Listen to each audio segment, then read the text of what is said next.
ఎప్పుడెప్పుడా అని ఎదురు చూస్తున్నటువంటి ఆంధ్ర ఎలక్షన్స్ అయితే మొత్తానికి ముగిశాయి. మరి ఎలా ఉండబోతుంది ఆంధ్రాలో? ఒకవైపు కూటమి అంటున్నారు, మరోవైపు వైసీపీ. అంటే మన హంగొచ్చే ఛాన్స్ ఉందా, లేకపోతే ఏంటి అసలు? ఈ అంశం మీద మాట్లాడదాం సార్తో. నమస్తే సార్. నమస్తే అమ్మా. ఏం సార్, మొత్తానికి అయితే ఎలక్షన్ ముగిసింది. ఏంటి అక్కడేమో కొన్ని గొడవలు కూడా జరుగుతున్నాయి, పెద్ద ఘర్షణలే జరిగాయి కొన్ని చోట్ల అని కూడా మనం విన్నాము. ఏంటి అసలు, ఏం చెప్తారు? ఎలా ఉండబోతుంది ఇప్పుడు? వాటమిని తట్టుకోలేక కొంతమంది గొడవలు సృష్టిస్తున్నారు. ఇది వైసీపీ వాళ్ళు, దాంట్లో నో డౌట్. ఓకే, ఆటోమేటిక్గా ముఖం చిన్నగా అయిపోయింది. ఆటోమేటిక్గా నేను పెట్టుకున్న అభినందన సభ, సన్మానం సభలు ఏదో మొత్తం మనం ఎన్ని గెలుస్తాం అనుకున్న 175 గెలిచేస్తాం అనుకున్న జగన్మోహన్ రెడ్డి గారి సభ మీటింగు, ఐపాక్తో మీటింగు క్యాన్సిల్ అయిపోయింది. అంటే దాంట్లోనే అర్థమైపోయింది.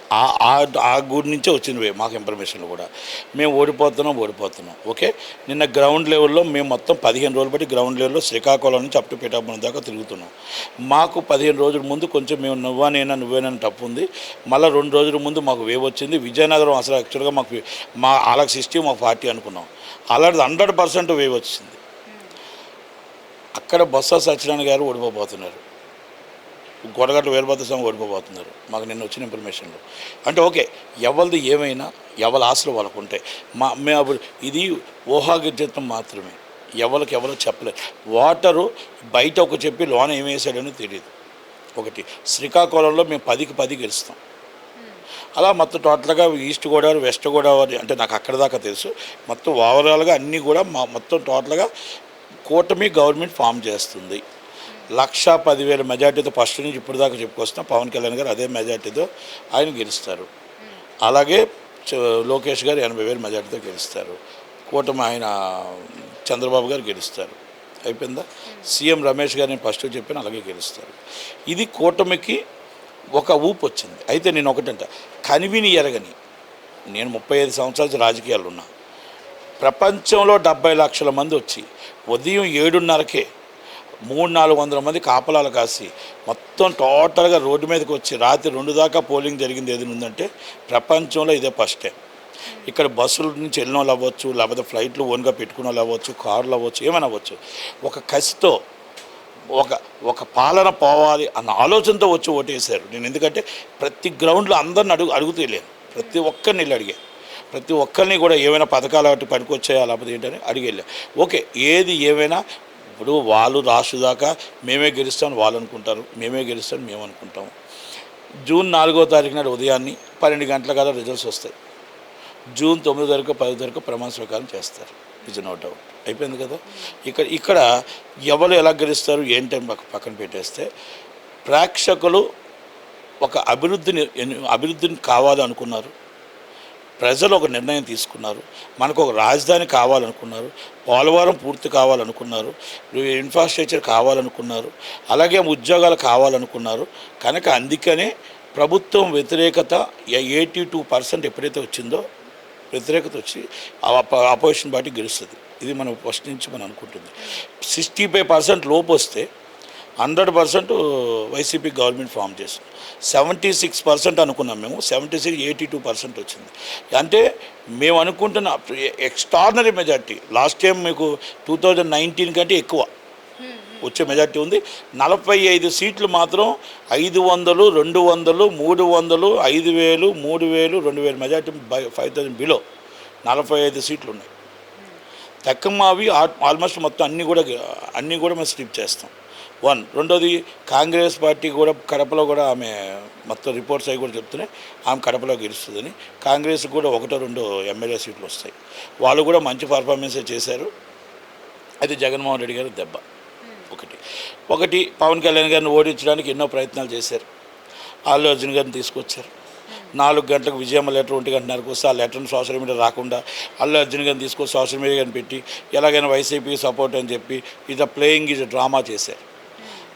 తల్లే ఓటెయ్యొద్దని చెప్పింది, కూతురికి ఓటెయ్యండి అన్నది. అది సోషల్ మీడియా వెళ్తుందని చెప్పి ఆలోచించుకొని పవన్ కళ్యాణ్ గారిని ఎలాగైనా దెబ్బ పెట్టాలని మొత్తం టోటల్గా అందరిని అక్కడ దింపారు.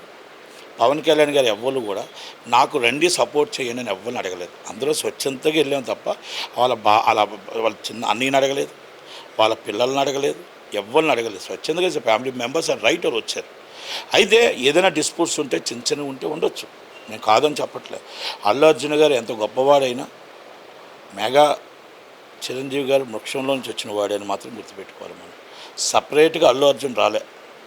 చిరంజీవి గారి ఫ్యామిలీ చిరంజీవి కాంపౌండ్ నుంచే పెరిగారు ఆయన. కనుక ఈరోజు పెద్దవాడు అయిపోవచ్చు. కానీ పవన్ కళ్యాణ్ గారు ఇస్ పవన్ కళ్యాణ్.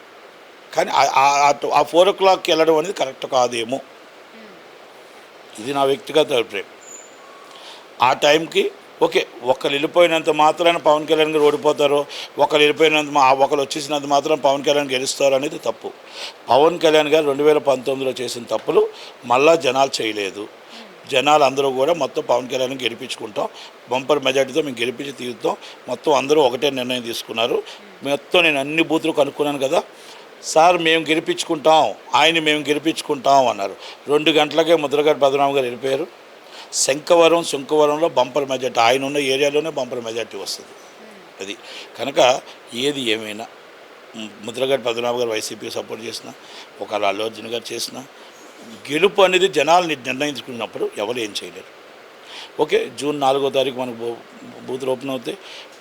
అప్లాసెట్ మెజార్టీతో, మంచి మెజార్టీతో మేము కూటమి గవర్నమెంట్ ఫామ్ చేస్తుందని మాత్రం చెప్తున్నాం. మాకున్న విశ్వాసం.